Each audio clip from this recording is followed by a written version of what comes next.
June 26. The fear that draws us in. Do not fear, for God has come to test you, that the fear of Him may be before you, that you may not sin. Exodus 20:20. There is a fear that is slavish and drives us away from God, and there is a fear that is sweet and draws us to God. Moses warned against the one and called for the other. In the very same verse, Exodus 20:20, Moses said to the people, "Do not fear, for God has come to test you, that the fear of Him may be before you, that you may not sin." The clearest illustration I have ever seen of this kind of good fear was the time one of our sons looked a German shepherd in the eye. We were visiting a family from our church. My son Karsten was about 7 years old. They had a huge dog that stood eye to eye with a 7-year-old.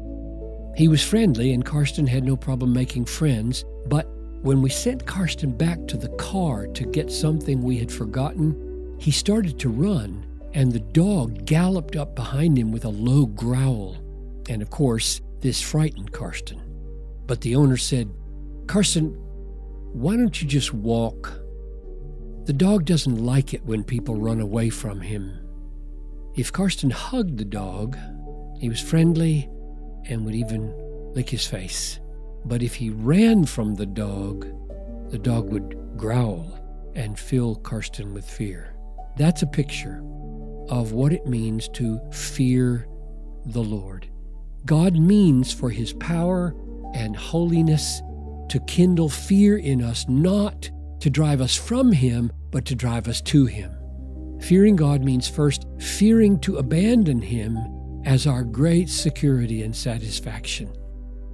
Or another way to say it is that we should fear unbelief. Fear not trusting God's goodness. Isn't that the point of Romans 11:20? You stand fast through faith, so do not become proud, but fear. That is, what we should fear is not believing, not having faith. Fear running away from God. But if we walk with Him and hug His neck, He will be our friend and protector forever.